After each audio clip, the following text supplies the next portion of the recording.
નમસ્કાર, આપ જોઈ રહ્યા છો ન્યૂઝ 18 ગુજરાતી. હું છું સિદ્ધાર્થ ધોળકિયા. મહત્વના સમાચાર. સુરત ખાંડ બજાર વિસ્તારમાં ઈટીપી પ્લાન્ટમાં ટેન્ક ચેમ્બરની સફાઈ દરમિયાન મોટી દુર્ઘટના. રતિ હાઉસ જ્વેલ્સ ખાતે 4 કામદારોને ઝેરી ગેસની અસરથી મોત થયા. ઝેરી ગેસની અસરથી 4 વ્યક્તિઓ અંદર જ બેભાન થયા હતા. સવારે 10:22 ફાયર કંટ્રોલ રૂમને ઘટનાની જાણ કરાઈ હતી. ફાયર વિભાગની ટીમે તાત્કાલિક સ્થળ પર પહોંચી રેસ્ક્યુ હાથ ધર્યું. ચારેયને હોસ્પિટલ ખસેડ્યા, જ્યાં તબીબોએ તેમને મૃત જાહેર કર્યા. ઘટનાને લઈને વધુ તપાસ શરૂ કરવામાં આવી છે. ઝેરી ગેસ લગાવવાનું કારણ જે છે તે જાણવા નથી મળ્યું હજી.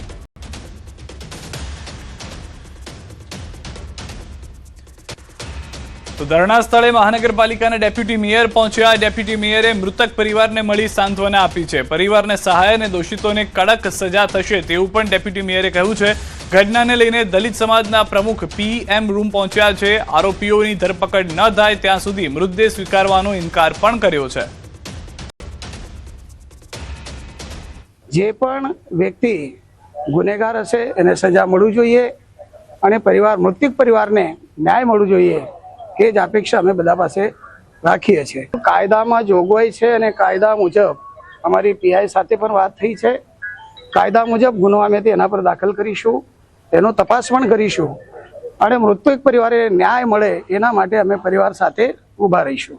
રાજ્ય સરકાર સમક્ષ, માનનીય અહીંયાના પ્રશાસન સમક્ષ, પોલીસ કમિશનર સમક્ષ કે તત્કાળ આ મેનેજમેન્ટ સામે સદોષ માનવ હત્યાનો ગુનો દાખલ કરવામાં આવે, એમની તત્કાળ ધરપકડ કરવામાં આવે અને રૂલ મુજબ થતા જે ESIના લાભ છે કે PFના લાભ છે કે અન્ય લાભો છે જે કાયદામાં નિર્ધારિત કર્યા છે, આ તમામ લાભો આ મજૂરોના પરિવારને, આ કામદારોના પરિવારને મળવું જોઈએ, જેથી આ લોકો આર્થિક રીતે પગભર થઈ શકે. સવારે 10:22 આ ઘટના બની હતી. પરિવારજનોમાં હાલમાં આક્રોશ છે, દુઃખની લાગણી જોવા મળી રહી છે. જેના કારણે આ થયું છે તે વ્યક્તિને સજા થવી જોઈએ તેમ આ માંગ પણ ઉઠતી જોવા મળી રહી છે.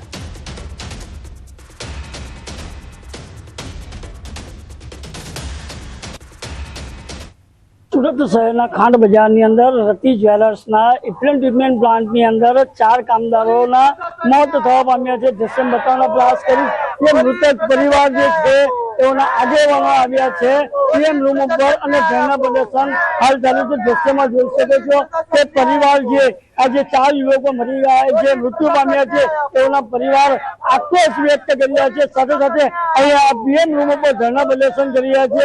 તે ન્યાયની વાત કરે છે અને કંપનીના સંચાલક અને સરિયાની પાસે ઢકેલવા માટેની જે આ બાબતની એક જે આ ધરણા પ્રદર્શન કરવામાં આવ્યું છે. અહીંયા આપણી સાથે આ સમાજના આગેવાન છે, એમની સાથે વાતો કરીશું. જે તમારું નામ અને આ જે ઘટના બની છે અને શું કહેશો?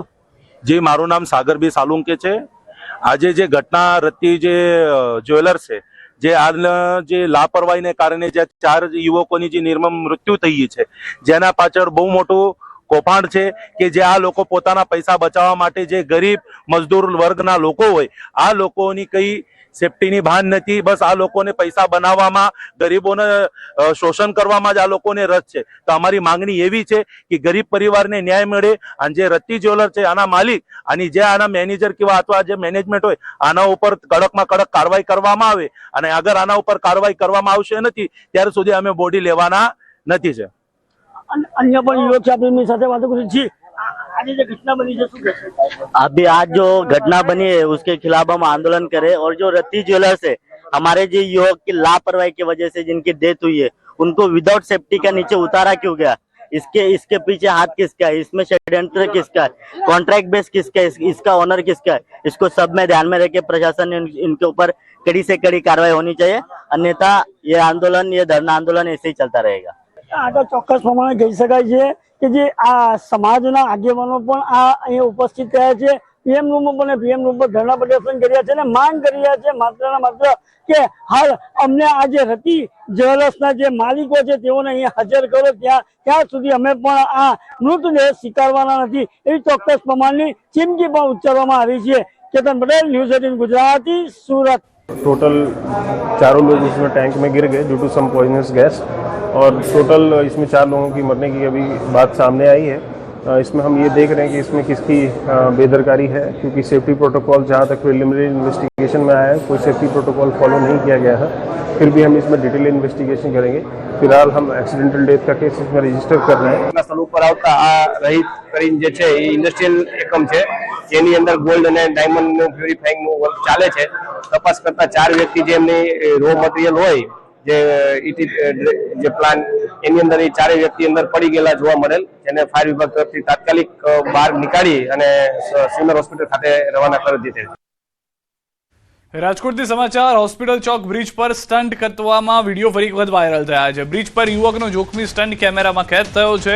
રાત્રિના સમયે બાઇક સવાર યુવક જીવના જોખમે સ્ટન્ટ કરતો નજરે પડ્યો છે। બ્રિજ પર ટ્રાફિક નિયમોની સરેઆમ ધજાગરા ઉડાવતો વિડીયો વાયરલ થયો છે। યુવકના સ્ટન્ટથી અન્ય વાહન ચાલકોના જીવ પણ જોખમમાં મુકાયા છે। સોશિયલ મીડિયા પર વિડીયો વાયરલ થતા લોકોમાં ભારે રોષ ફાટી નીકળ્યો છે।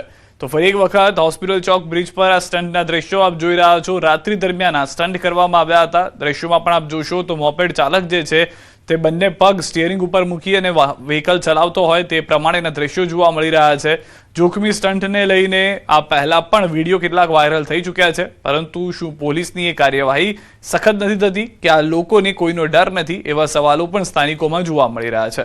સ્વાભાવિક રીતે આ લોકો સ્ટન્ટ કરતા હોય છે તો પોતાના જીવ પૂરતો જ તેઓ મોતનો ખેલ નથી ખેલતા, અન્ય લોકોના જીવને પણ જોખમમાં મૂકે છે।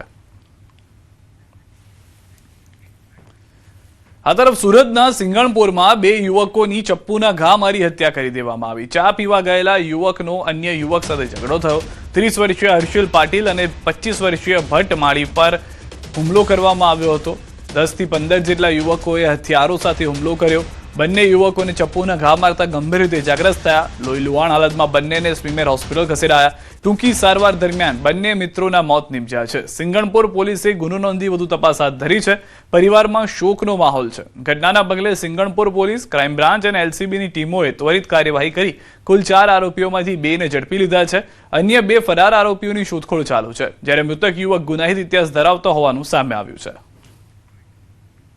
मरण जनार है, ये मरण जनार चाकू लेके आता है मारने के लिए और इसको खुद ही इसको चाकू लग जाती है और इसकी डेथ हो जाती है। दूसरा जो आदमी है उसकी भी सारवार के दौरान डेथ होती है। टोटल 2 लोगों की मरने की खबर है। तुरंत ही सिंगनपुर पुलिस स्टेशन की डी स्टाफ और रात में जो पीएसआई थे वो भी जगह पे पहुंचे और रातों रात 2 आरोपी थे, इसमें उन दोनों आरोपी को अरेस्ट कर लिया गया है। રાજ્યમાં વરસાદને લઈને હવામાન વિભાગની આગાહી। આગામી 7 દિવસ રાજ્યમાં વરસાદની આગાહી। સૌરાષ્ટ્ર, કચ્છ સહિતના ભાગોમાં વરસાદની આગાહી। થંડરસ્ટોર્મ સાથે હળવાથી મધ્યમ વરસાદની આગાહી। 11-12 જૂને સૌરાષ્ટ્રમાં વરસાદની આગાહી। वेदर सिस्टम्स हैं, इसके साथ ही जो साउथ वेस्टर्ली विंड्स चल रही हैं लोअर लेवल्स में, स्टेट के ऊपर मॉइस्चर आ रहा है, तो इनके प्रभाव से हम एक्सपेक्ट कर सकते हैं कि गुजरात रीजन में अगले 7 दिन तक isolated light to moderate rain thunder showers हो सकते हैं। और सौराष्ट्र कच्छ में भी आज डे 1 में और फिर उसके बाद डे 5, 6, 7 में थोड़ी सी एक्टिविटी आने की संभावना है। बीच में सौराष्ट्र कच्छ में डे 2, 3, 4 में ड्राई रहने की उम्मीद है। ચોમાસું મહારાષ્ટ્રમાં પહોંચ્યું। હાલ ચોમાસાને આગળ વધવા માટે સાનુકૂળ સ્થિતિ। આગામી 2-3 દિવસમાં મહારાષ્ટ્રની અંદર પણ આગળ વધશે ચોમાસું। આગામી 7 દિવસ તાપમાનમાં કોઈ ફેરફાર નહીં। અમદાવાદમાં 41 ડિગ્રી તાપમાન રહેવાની આગાહી છે। દક્ષિણ પશ્ચિમથી પશ્ચિમના પવન ફૂંકાયા। जो मानसून अभी साउथ वेस्ट मानसून प्रोग्रेस कर रहा है, कल एंटायर गोवा को उसने क्रॉस कर लिया था, महाराष्ट्र में एंटर कर गया है और उम्मीद है कि अगले 2 से 3 दिन में महाराष्ट्र के कुछ और पार्ट्स में भी आ जाएगा। और मैक्सिमम टेम्परेचर्स की बात करें तो 24 घंटे में हमारा जो हाईएस्ट आया है गुजरात में वो 41.5 अहमदाबाद में आया है और अगले 7 दिनों के लिए कोई विशेष बदलाव होने की उम्मीद नहीं है मैक्सिमम टेम्परेचर्स में।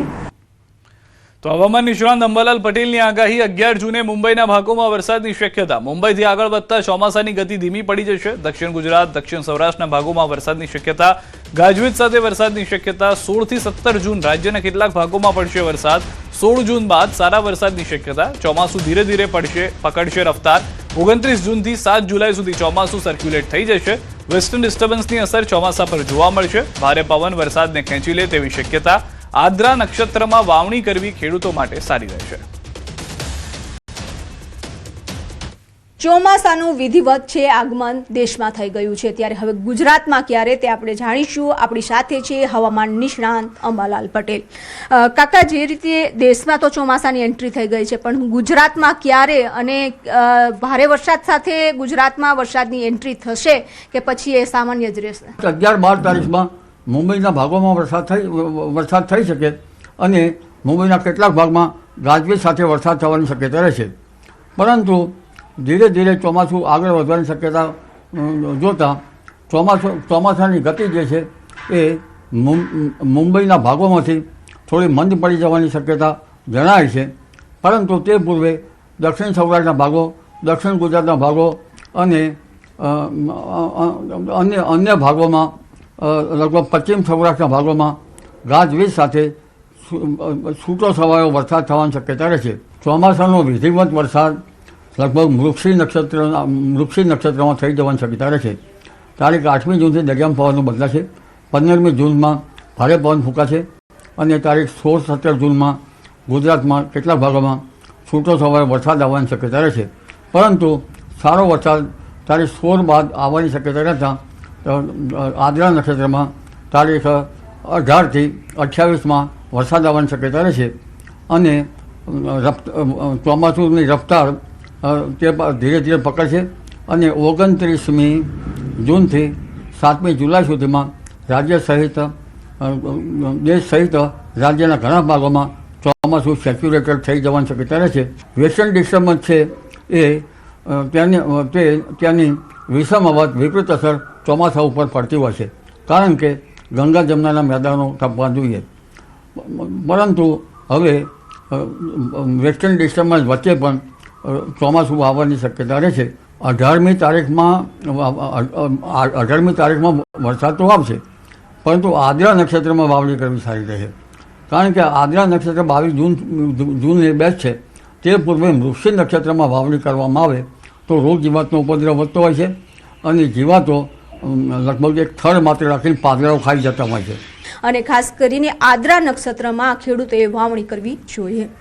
કેમેરામેન અમિત શર્મા સાથે વિભુ પટેલ, ન્યૂઝ 18 ગુજરાતી, ગાંધીનગર.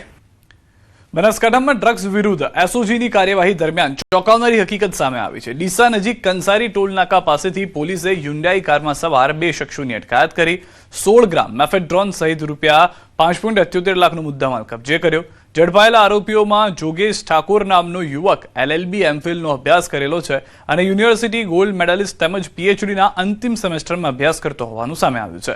વિવિધ કોલેજોમાં પ્રોફેસર તરીકે સેવા આપી ચૂકેલા યુવક ડ્રગ્સના કારોબારમાં સંડોવાયેલા હોવાનું બહાર આવતા સમગ્ર પંથકમાં ચર્ચા જાગી છે. પોલીસે બંને આરોપીઓ સામે NDPS એક્ટ હેઠળ ગુનો નોંધી વધુ તપાસ શરૂ કરી છે. જોગેશ કુમાર મહેશકુમાર ઠાકોર તથા તેના સાથેના ઈસમ સાહિલ પ્રવીણભાઈ વાઘેલા નામના કબજામાંથી ગેરકાયદેસર અને વગર પાસ પરમિટ વગરના માદક પદાર્થ મેફેડ્રોન 16 ગ્રામની કિંમત, જેની કિંમત છે 48,000 અને અન્ય મુદ્દામાલ એમ કરીને ટોટલ રોકડ રકમ કુલ 5,78,640નો મુદ્દામાલ NDPS એક્ટ હેઠળ ડીસા રોડ પોલીસમાં નોંધવામાં આવ્યો છે. આપણે જણાવું કે આમાં જે મુખ્ય આરોપીમાં જે છે જોગેશ કુમાર મહેશકુમાર ઠાકોર એ LLB એમફિલ જેવી ઉચ્ચ ડિગ્રીઓ ધરાવે છે અને યુનિવર્સિટીમાં ગોલ્ડ મેડલિસ્ટ પોતે છે. તેવા ઇસમને પણ હાલે પોલીસે અટકાયત કરી છે. સુરેન્દ્રનગર નજીક દુધરેજ ગામ પાસેથી પસાર થતી નર્મદા કેનાલ સમારકામના નામે 1 માસથી વધુ સમયથી બંધ રાખ્યા બાદ ફરી શરૂ કરવામાં આવી, પરંતુ કેનાલમાં ચારે બાજુ ગંદકી અને કચરાનું સામ્રાજ્ય જોવા મળતા પાણી દૂષિત બન્યું છે. આ જ કેનાલનું પાણી ધોળીધજા ડેમમાં જઈ શહેર સહિત લાખો લોકોને પૂરું પાડવામાં આવે છે, જેથી રોગચાળો ફેલાવાની ભીતિ વ્યક્ત કરવામાં આવી છે. જે રિપેરિંગ કામના નામે બંધ કરી દેવામાં આવી હતી અને અત્યારે હાલ જે આજ નર્મદા કેનાલમાં પાણી છોડવામાં આવી રહ્યું છે તે પાણી ખૂબ જ ગંદુ છે. સાફ સફાઈ કરવાના નામે માત્ર ને માત્ર મીઠું છે. અત્યારે આ જ પાણી ધોળીધજા ડેમમાં ઠાલવવામાં આવી રહ્યું છે અને સુરેન્દ્રનગર, જોરાવનગર, વઢવાણ, રતનપર આશરે 3 લાખ લોકો આ જ પાણી પી રહ્યા છે. જે કચરો સાફ સફાઈ કરવામાં આવે અને પછી જ પાણી છોડવામાં આવે. એ લોકો એવું કહેતા હતા કે સાફ સફાઈ અને કેનાલનું રિપેરિંગ કામ કરવાનું છે, પણ આમાં કોઈ સાફ સફાઈ કે કેનાલનું રિપેરિંગ કાંઈ થયું એવું લાગતું નથી, કારણ કે ગંદકી એની જ છે. લોકો દુર્ગંધમાં વધારો થયો, ગંદકી એવી ને એવી છે, કોઈ સાફ સફાઈ થઈ નથી અને કોઈ પણ રિપેરિંગ પણ કાંઈ થયું નથી. આગળ પણ તિરાડો પડેલા છે મોટા મોટા કેનાલોમાં, અને અહીંયા પણ એવો ને એવો કચરો છે, હામુનો કચરો વધારે વાર છે ને હામુનું લીલું કાચ જેવું પાણી થઈ ગયું છે, જે ગંભીર આમાં રોગચાળો ફાટી નીકળે એવી દહેશત છે. સ્થાનિકોમાં રોષ છે કે લાંબા સમય સુધી કેનાલ બંધ હોવા છતાં તંત્ર દ્વારા યોગ્ય સફાઈ કરવામાં આવી નથી અને હાલ પણ પાણીનો રંગ લીલો દેખાઈ રહ્યો છે. નર્મદા વિભાગના અધિકારીઓ સામે બેદરકારીના આક્ષેપો થઈ રહ્યા છે અને સમયસર પગલાં નહીં લેવાય તો લોકોના આરોગ્ય પર ગંભીર અસર પડી શકે છે તેવી ચિંતા વ્યક્ત કરવામાં આવી રહી છે. સુરેન્દ્રનગરના દુધરેજ ગામ નજીકથી પસાર થતી નર્મદાની મુખ્ય કેનાલ તંત્ર દ્વારા સમારકામના નામે અંદાજે 1.5 માસ સુધી બંધ રાખવામાં આવી હતી. ત્યારબાદ હાલ ફરીથી પાણી છે આ કેનાલમાં છોડવામાં આવ્યું છે, પરંતુ સમારકામના નામે તંત્ર દ્વારા 1.5 મહિના સુધી કેનાલ બંધ રાખ્યા બાદ પણ આ કેનાલની જે સ્થિતિ છે ટીવી પરના દ્રશ્યોમાં જોઈ શકો છો કે સમારકામના નામે માત્ર અને માત્ર ભ્રષ્ટાચાર કરવામાં આવ્યો હોય અને સમારકામના કામગીરી નામે માત્ર અને માત્ર કામગીરી શૂન્ય હોય તેવા જે છે સ્થાનિક લોકો આક્ષેપ કરી રહ્યા છે. સમારકામ બાદ પણ જે નર્મદા કેનાલની સ્થિતિ છે તેમાં ભરપૂર માત્રામાં ગંદકી, કચરો તેમજ જે ગંદી માટી છે એના થર જોવા મળી રહ્યા છે, જેને લઈને ક્યાંક ને ક્યાંક લોકોમાં રોષ જોવા મળી રહ્યો છે. આ જ પાણી જે છે નર્મદા કેનાલનું એ ધોળીધજા ડેમમાં ઠાલવવામાં આવે છે અને સુરેન્દ્રનગર શહેરની જે 3 લાખની જનતા છે તેને તો આ પાણી પીવા માટે આપવામાં આવે છે, પરંતુ અહીંથી આ પાણી છે પમ્પિંગ કરી અને સૌરાષ્ટ્ર અને કચ્છ સુધી પહોંચાડવામાં આવી રહ્યું છે. ત્યારે ક્યાંક ને ક્યાંક આ ગંદા પાણીના કારણે લોકો છે એ રોગચાળાનો ભોગ બને એવી શક્યતા છે. ત્યારે તંત્ર દ્વારા તકેદારીના પગલાં લેવામાં આવે તેવી લોકોમાં માંગ ઉઠી છે. અક્ષય જોશી, ન્યૂઝ 18 ગુજરાતી, સુરેન્દ્રનગર. પાટણ નગરપાલિકા દ્વારા પ્રજા પાસેથી દર વર્ષે હજારો રૂપિયાનો વેરો વસૂલાત છતાં પ્રાથમિક સુવિધાનો નામે મીંડું જોવા મળી રહ્યું છે. પાટણના TB 3 રસ્તા વિસ્તાર અને ડીસા હાઈવેની આશરે 20 જેટલી સોસાયટીના રહીશો ત્રાહિમામ પોકારી ઉઠ્યા. અહીં 10,000થી વધુ રહીશો છેલ્લા કેટલાય વર્ષોથી અતિ જોખમી અને ઊંચા ફ્લોરાઇડ યુક્ત પાણી પીવા મજબૂર થયા છે. આ નિયમ મુજબ પાણીમાં ફ્લોરાઇડની માત્રા વધુમાં વધુ 1.5 હોવી જોઈએ, જેની સામે લેબોરેટરી રિપોર્ટમાં 2.65 જેટલી ભયજનક માત્રા સામે આવી છે.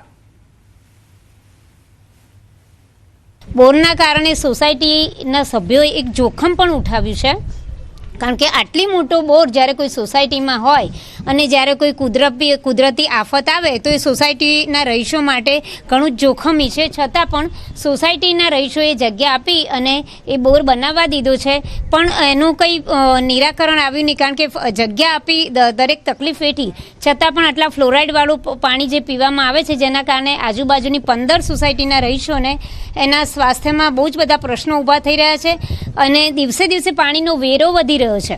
એટલે બે રીતે સોસાયટીના રહીશોને નુકસાન છે. એક તો એ વેરો વસૂલ કરે છે અને બીજું એ આ ઝેરી પાણી અમને એ દૂષિત પાણી અમને પીવા માટે આપે છે. એ બંધ કરે વહેલી તકે મીઠું પાણી આપે તો આરોગ્યની સામે ચેડા ન થાય. ધારાસભ્ય કિરીટ પટેલ દ્વારા છેલ્લા 5 વર્ષથી આ અંગે રજૂઆતો કરવા છતાં તંત્ર ઘોર નિંદ્રામાં છે. ત્યારે રોષે ભરાયેલા સ્થાનિકોએ સિદ્ધહેમ સોસાયટીના બોર પાસે ભેગા થઈ પાલિકા વિરુદ્ધ ઉગ્ર સૂત્રોચ્ચાર સાથે વિરોધ પ્રદર્શન કર્યું અને આગામી દિવસોમાં જો શુદ્ધ પાણી નહીં મળે તો ઉગ્ર આંદોલનની ચીમકી ઉચ્ચારી છે. એ બોર તો ફ્લોરાઇડ વાળું પાણી આવે છે. આજુબાજુ લગભગ 15 સોસાયટીઓ છે. વર્ષોથી મીઠા પાણીની માગણી છે, પણ કોઈ ઉકેલ આવ્યો નથી. સુધરાઈમાં પણ સુધરાઈના માણસો આવે છે, મિટિંગો કરે છે, કોઈ સાંભળતા નથી. અને જો મીઠું પાણી આપવામાં આવે ધરોઈનું અથવા નર્મદાનું તો આ સોસાયટીવાળા જે મેમ્બરો છે બધા એ લોકોને શાંતિ થાય, શરીરનું સુખ થાય. પીવાના પાણીની વ્યવસ્થા હોય, ગટરની એ સાફ સફાઈ. પાટણ સિદ્ધહેમનગર સોસાયટી ખાતે જે બોર આવેલો છે, બોરનું પાણી પીવાલાયક નથી. અગાઉ પણ 2 વાર આના રિપોર્ટ આવી ચૂક્યા છે અને મને કહેવામાં આવ્યું હતું કે અમે ટૂંક સમયની અંદર આ બોરની જગ્યાએ નર્મદાનું પીવાનું પાણી આપીશું, પરંતુ હજુ સુધી એની વ્યવસ્થા કરી શકવામાં આવી નથી. ચોમાસાને હવે ગણતરીના દિવસો બાકી રહ્યા છે, ત્યારે બોડેલી નગરપાલિકાની પ્રી મોન્સૂન કામગીરી સામે સ્થાનિકોમાં ભારે રોષ જોવા મળી રહ્યો છે. દર વર્ષે વરસાદી પાણી ભરાવાની સમસ્યાથી પરેશાન થતા રજાનગર, વર્ધમાનનગર અને દિવાન ફળિયા વિસ્તારના રહીશો આ વર્ષે પણ મુશ્કેલીની આશંકા વ્યક્ત કરી રહ્યા છે. સ્થાનિકોનો આક્ષેપ છે કે કોતરો અને નાળાઓની સફાઈ માત્ર કાગળ પર થઈ રહી છે, જ્યારે વાસ્તવમાં અનેક સ્થળોએ ગંદકી, જાડી ઝાંખરા અને કચરાના ઢગલા યથાવત જોવા મળી રહ્યા છે. તૂટેલા નાળા, ગંદા પાણીમાં પડેલા પીવાના પાણીની લાઈનો અને કોતરમાં પડેલા મૃતદેહ પશુઓને કારણે લોકોમાં ચિંતા વધી છે. બીજી તરફ નગરપાલિકા આગામી 10 દિવસમાં સફાઈ કામગીરી પૂર્ણ કરવાની ખાતરી આપી રહી છે, ત્યારે પ્રશ્ન એ છે કે ચોમાસા પહેલા સમસ્યાનો ઉકેલ આવશે કે ફરી એકવાર બોડેલીના અનેક વિસ્તારો પાણીમાં ગરકાવ થશે. બોડેલી નગરપાલિકાના વોર્ડ નંબર 6 માંથી પસાર થતી આ હરકલી કોતર જે ખૂબ જૂનો પ્રશ્ન છે અને સ્થાનિક લોકોની માંગણી છે કે જેમ કોતેડાને થોડું પહોળું કર્યું છે, ઊંડું કર્યું છે, એ મુજબ આ પાઇપલાઇન પણ સાફ કરે તો અહીંયાથી પાણી સરળતાથી ત્યાં પહોંચી જાય અને ગંદકી ના થાય, મચ્છરો ના થાય, બીજા કોઈ પ્રોબ્લેમ ઊભા ના થાય, લોકોના ઘરોમાં પાણી ના ભરાય, એ રીતનું નગરપાલિકા આયોજન કરે એવી માંગણી છે. આજથી 3-4 વર્ષ પહેલા આપણે જોયું હતું કે આજે 22 ઇંચ વરસાદ પડ્યો હતો અને આજે આખું બોડેલી તાળીમામ થઈ ગયું હતું. અમારા ઘરોમાં પાણી ભરાઈ ગયા હતા વર્ષો પછી પણ, અને આજે પણ હાલત એની એ જ છે. આજે જે પણ કામ થયા છે એનું કોઈ કામગીરી દેખાતી નથી. જો ચોમાસું આવી રહ્યું છે તો આપણે નગરપાલિકાના તમામ સભ્યોને અને ચીફ ઓફિસરને આપણી એ જ વિનંતી છે કે મોન્સૂનની કામગીરી વહેલાસર કરે અને આજે જે બી દબાણો છે કે જે બી જગ્યાએ કોતરો ભરાઈ ગયા છે કે એની પર દબાણ થયું છે હટાવી અને એનો રસ્તો સાફ કરે. એટલે એમને જે અહીં મુલાકાત લીધી હરખલી કોતરની ભૂતકાળમાં હમણાં લીધી હતી રિસન્ટલી, ખરેખર વિઝિટ નગરપાલિકાએ ત્યાં લેવાની જરૂર છે, જેની પર લેન્ડ એન્ક્રોચ થયું છે, જે જગ્યા પરથી નિકાલ થાય છે પાણીનો, પાણી અંદર આવે છે, છેલ્લે અહીં આવે છે, એ બધી જગ્યાઓ તો નેરો થઈ ગઈ છે. ખરેખર પ્રી મોન્સૂનની કામગીરીની જરૂર અલીપુરામાં છે. હરકલી કોતરની લંબાઈ અંદાજિત 2 કિલોમીટર જેટલી છે અને ગયા વર્ષે આપણે વર્ધમાનનગર, રજાનગર, ગંગાનગર તેમજ અન્ય વિસ્તારોમાં પાણી ભરાવાનો પ્રશ્ન ઊભો થયો હતો. આ વખતે ખાસ કરીને વિશેષ સફાઈ કરવામાં આવી છે. હરકલી કોતરને 4 ભાગમાં ડિવાઈડ કરવામાં આવી છે અને 4 ભાગોમાં હિતાચી અને જેસીબીની મદદથી સારી રીતે સફાઈ કરવામાં આવી છે અને હજુ પણ સફાઈ કામગીરી ચાલુ છે. તેમજ જે ભાગમાં પાઇપ નાખેલી હતી જેના કારણે પાણીનો ઘેરાવ થતો હતો એ પાઇપને પણ હટાવવામાં આવી છે અને કોતરને પોળી કરવાનું કામ પણ હાલ પ્રગતિમાં છે. નવસારી જિલ્લામાં સ્થાનિક સ્વરાજ્યની ચૂંટણીમાં ભાજપની પ્રચંડ જીત બાદ જિલ્લા પંચાયતના નવનિયુક્ત પ્રમુખનો અમલસાડ ખાતે અભિવાદન સમારોહ યોજાયો. આ સાથે કેન્દ્રીય જળશક્તિ મંત્રી અને નવસારીના સાંસદ CR પાટીલે બિલીમોરા સ્થિત શ્રી નવનાથ ધામમાં નવનિર્મિત યાત્રી નિવાસ અને ભોજનશાળાનું લોકાર્પણ કર્યું. આ કાર્યક્રમ દરમિયાન તેઓએ જળ સંચયના મહત્વ પર ભાર મૂકતા જણાવ્યું કે આવા પ્રોજેક્ટ્સથી કાંઠા વિસ્તારમાં દરિયાઈ ખારાશની સમસ્યા દૂર થશે, ખેડૂતોના કુવા, બોરવેલ રિચાર્જ થશે અને પીવાના પાણીની ગુણવત્તા સુધરશે. 10 કરોડની આ યોજના દ્વારા 29 ગામોને નેચરલ મીઠું પાણી પીવાનું મળે એની વ્યવસ્થા આખા દેશમાં પહેલો આપણા સંસદીય મત વિસ્તારમાં છે. આ પ્રયોગ પતે એટલે આપણે બીજા બી ગામોને એમાં જોડવાના છે.